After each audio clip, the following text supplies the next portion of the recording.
This is a story from 1001 Nights, and it's the story of the Fisherman and the Genie, and this is how I will tell it to you. Once there was a poor fisherman who found his net was emptier and emptier with each trip out onto the lake. His catch was smaller and smaller, and he was getting desperate. And one day he went out onto the lake in his little boat. He took his net and he threw his net down into the water, and he pulled it from the waters of the lake, and he looked into the net, and there was nothing. So, ever hopeful, he tried again. He threw his net into the waters of the lake, he pulled back the net into his boat and looked into the net, and it was empty. But always try 3 times. If you're going to try anything, try it 3 times. So he threw his net once more into the lake, and when he pulled it back, it felt heavy. It felt as if there was something in there more substantial than water. And he pulled his net into his boat, and with a clunk, it landed. And in his net was caught a bottle, a large bottle with a firmly fitted stopper. Now, of course, anyone would want to know what's inside the bottle. It could be a message from somebody. So the fisherman pulled at the stopper. He pulled once. No. He pulled twice. No. He pulled 3 times, and the top came out of the bottle, and his boat started to fill with a sickly green smoke, which, as it cleared, left standing in front of him a genie.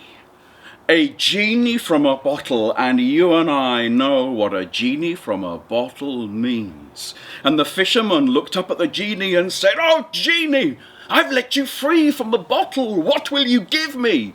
And the genie looked down at the fisherman and said, "Oh man, I will give you death."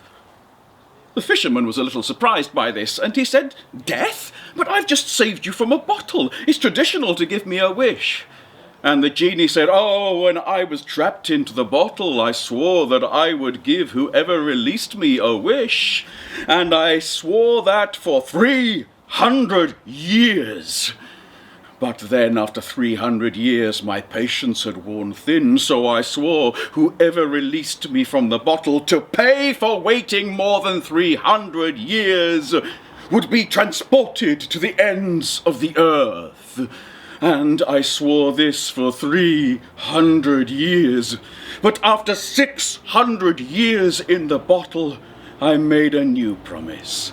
I promised that whoever released me from the bottle would die. So prepare, oh man, for 300 years I have sworn that whoever releases me will die. Choose the method of your dying." The fisherman didn't know what to say. He said, "Well, how can I choose so quickly how to die? I mean, there are so many ways to die, and genie, I don't know what your powers are. I mean, could you fly up in the air and drop me so that I break into 1,000 pieces on jagged rocks?" And with that question, the genie lifted up from the boat and flew above the fisherman and looked down at him and said, "Here, O mortal man, see me fly in the air. Oh yes, I could lift you up and drop you so that you smash into 1,000 pieces on the jagged rocks beneath." And then he landed back in the boat. And the fisherman said, "Well, that's one way to go. What about, well, you are a genie and you are quite large, but I wonder, could you squash me under your foot? I mean, you're not really big enough to squash me under your foot." And as he asked that question, the genie got bigger and bigger and bigger until he filled the eye line of the fisherman. All he could see was a genie the size of a mountain, and the genie bellowed, "Here, O man! Here, O mortal! See me! I can crush you under my heel!" And then he returned to his normal size, and the fisherman said to the genie, "Oh, that is amazing! But which way to go? I could be dropped, I could be squashed. You are a powerful genie indeed. Well, quite a powerful genie." And the genie looked at him and said, "What do you mean, quite powerful?" And the fisherman said, "Well, you have shown me that you can fly. You have shown me that you can become the size of a mountain. But if you were truly powerful, you would be able to make yourself small enough so that you could fly into my ear and buzz around inside my head and bite my brain with poisonous fangs." And the genie looked at him and said, "Of course I can make myself..." But the fisherman continued, "But you seemed to have come from that bottle, which makes me think I must have been mistaken. I mean, a genie with your power, a genie of your size could never get in that bottle, let alone make themselves small enough as a fly to fly into my ear and to bite with poison fangs into my brain." And the genie said, "Of course I can make myself small." "Well, prove it," said the fisherman, "prove it. Go back in the bottle and show me how small you can be." So, as the fisherman watched, a cloud of green smoke once more enveloped the genie, and then the genie disappeared in the smoke, and the smoke disappeared into the bottle, and the moment it was back in the bottle, the fisherman put the top back on the bottle and sealed the genie inside. "Let me out," said the genie. "Oh no," said the fisherman. "You said that you were going to drop me from the sky, or crush me under your heel, or fly into my ear and poison my brain with your little fangs. Oh no, I will not let you free until you promise me something." And the genie said, "I promise I will do anything, by the prophet." "By the prophet?" said the fisherman. "By the prophet," said the genie. "Then by the prophet, when you come out of the bottle, you must swear not to hurt me and to give me riches." "I swear," said the genie, "I swear by the prophet." So the fisherman carefully removed the top from the bottle, and once more the green smoke filled his boat, and from the green smoke came the genie. And the genie said, "Now, O mortal man, prepare to..." And the fisherman said, "No, you swore by the prophet you would not hurt me and you would give me riches." "Very well," said the genie. "Then cast your net into the lake once more." And the fisherman said, "I tried that.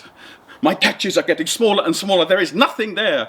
But the genie said, "I swore I would give you riches. Cast your net into the lake 3 times, and you will be wealthier than you could ever have imagined."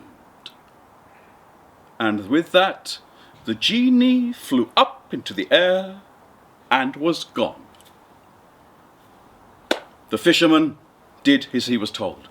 He took his net and he cast it into the lake. And thinking that nothing would come of nothing, he pulled the net back into the boat. And as he pulled the net into the boat, he saw there was a fish, a great fish whose scales shone like diamonds flashing in midday sunlight. And he dropped the fish into his boat. And then he cast his net once more. And as he pulled the net into the boat, it felt heavy.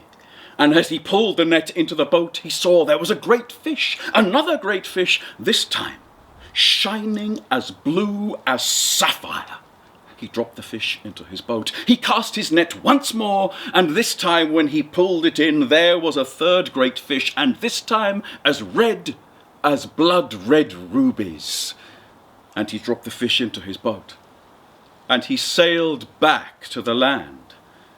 And he didn't know what to do.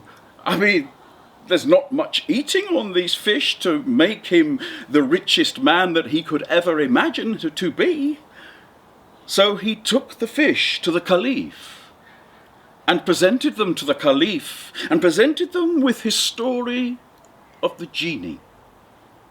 And the Caliph was so pleased to hear the story, was so happy to receive the fish, the one that shone like diamonds in the noonday sun, the one as blue as sapphire and the one as red as blood-red rubies, that he told his guards to take the fisherman to the treasury and to fill the fisherman's net with as much gold and treasure as it could hold. And so the poor fisherman went home, and he did have riches beyond his imagination, and for all I know, he lived happily ever after.